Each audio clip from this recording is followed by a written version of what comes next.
Our shared story, a journey seeking life's meaning in Thomas Mann's Buddenbrooks. Preface: a book, or a mirror of life.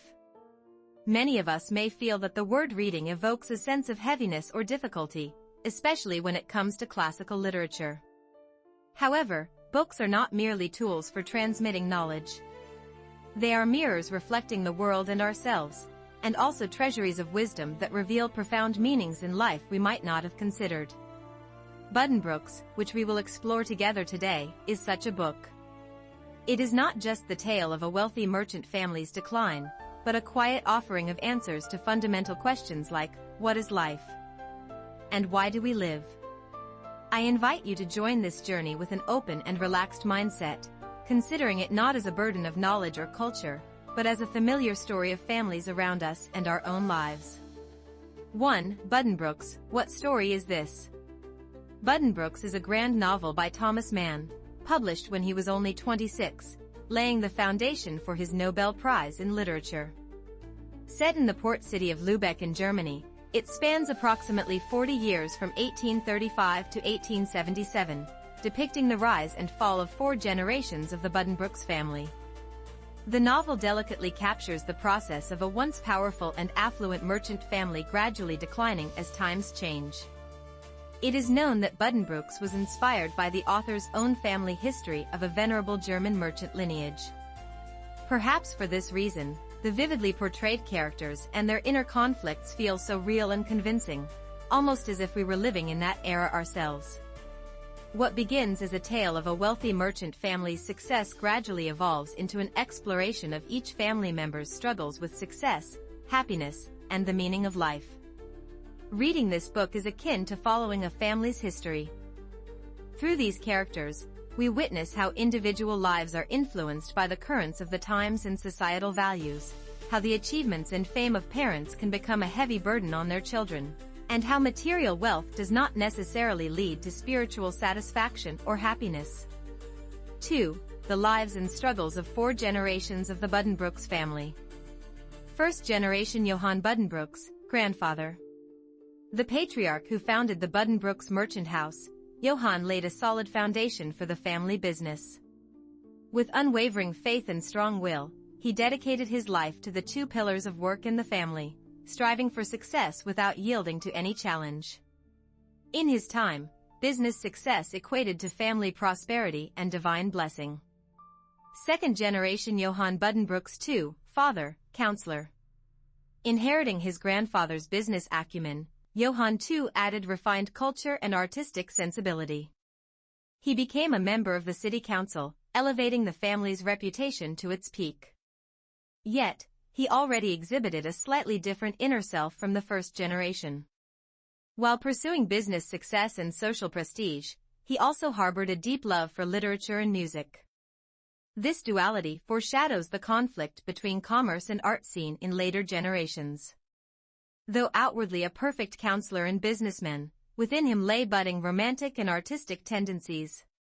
Third generation: Thomas Buddenbrooks, son, counselor, and Toni Buddenbrooks, daughter. Representing both the pinnacle and the seed of decline for the family, Thomas and Toni each grapple with their own struggles.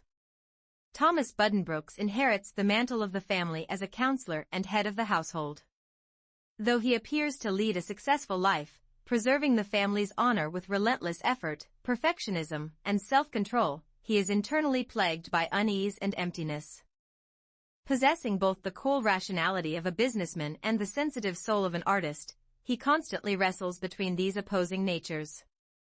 Despite standing at the height of success, he grows weary from the heavy burden of the family's legacy and his own unfulfilled desires. His dental problems symbolize his hidden inner suffering.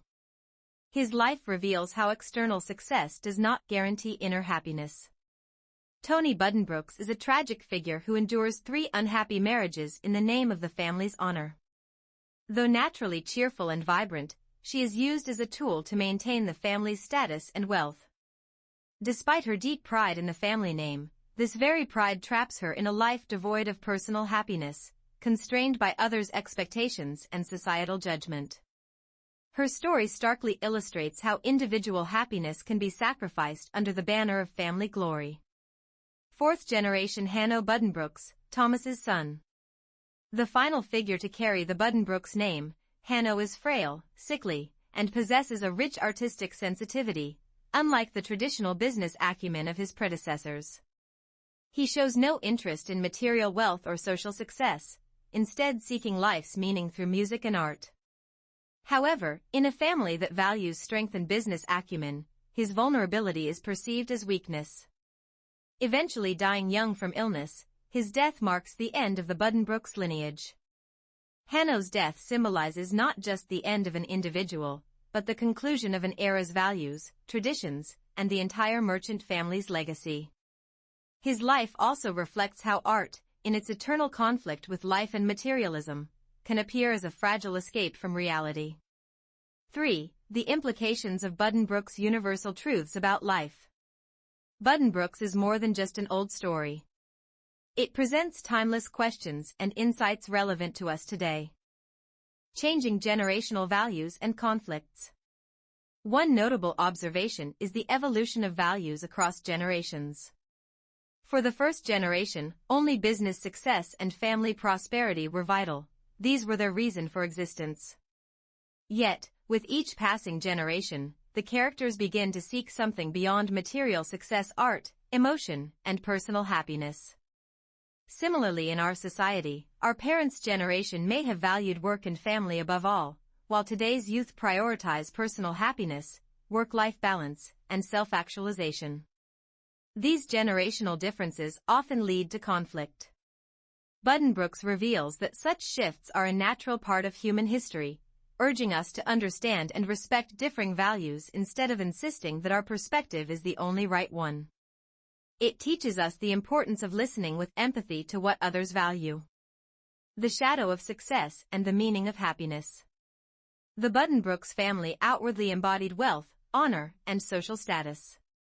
However, at their peak, Thomas suffers from inner emptiness and anxiety, Toni sacrifices her happiness for the family, and Hanno lives far from material success before vanishing. This raises the fundamental question: what is true success? Does achieving wealth and high status truly bring us happiness? The novel subtly shows that material success does not always lead to spiritual satisfaction or personal happiness. Instead, the pressure to maintain success and the relentless effort involved can become a heavy burden. This book quietly suggests that real happiness is found not in others' expectations or societal standards, but in understanding ourselves and discovering what our hearts truly desire. Tradition, individuality, and the balance of life. The Buddenbrooks family placed great emphasis on tradition and family honor, which once held the family together but over time became a chain suppressing individuality and freedom. Thomas suppresses his artistic sensitivity to live as a businessman, Toni endures loveless marriages, and Hanno dreams of a path completely different from the family's expectations, ultimately leading to despair. Our lives face similar conflicts. Often, we struggle between the roles and values expected by family and society and what we genuinely desire. How can we find balance between tradition and individuality? Is a life hiding one's true self to meet others' expectations truly fulfilling? This book does not urge us to reject tradition or pursue individuality blindly. Rather, it reminds us that tradition can sometimes act as oppression and that we must not neglect the effort to discover our authentic selves. The finiteness of life and the cycle of change. Once resembling an unshakable empire, the Buddenbrooks family ultimately declines and disappears with time. This reflects the basic truth that nothing is eternal. Whether in personal lives, family histories, or even the rise and fall of nations, everything follows the natural cycle of a beginning and an end. This realization may bring a sense of futility, but it also gives us a reason to live today with fullness. Accepting that all things change and fade allows us to escape regrets about the past or anxieties about the future. The book gently teaches that living in the present, doing our best, and valuing our relationships with others is what truly matters. The hidden struggles of the human mind. One of the greatest charms of this book is its incredibly detailed portrayal of characters' inner lives. Even those who appear outwardly calm and successful harbor ceaseless inner conflicts, anxieties, and desires. Thomas the counselor may seem perfect on the outside, but he suffers deeply, torn between the burden of family duty and his artistic nature. We, too, have our own hidden vulnerabilities, anxieties, and unfulfilled dreams. By revealing these universal human struggles, the book encourages us to understand ourselves and others more deeply. Recognizing that no one can be judged solely by their outward appearance and that everyone carries their own burdens allows us to view each other with greater compassion. Conclusion: My life and Buddenbrooks. Thomas Mann's Buddenbrooks may not be an easy read. Its lengthy narrative and complex character relationships might initially overwhelm readers. Yet, as we turn each page, we will surprisingly find our own reflections within its pages, the image of ourselves wandering in the expectations of family, striving for success while feeling an inner void, and constantly shifting with the tides of change. This book does not aim to teach us how to live. Instead, through the rise and fall of a single family, it presents universal questions about human life and guides the reader toward finding their own answers. What story does my family hold? What do I truly consider as success? Whose life am I living? Where lies my happiness? Through this book, we have the opportunity to understand and reflect more deeply on our own lives while listening to a story from over a century ago. Buddenbrooks, filled with truths that every human can relate to, is a story of a remarkable family. I encourage you to bravely lend your ears to this narrative. Perhaps you will discover the precious meaning of your own life within it.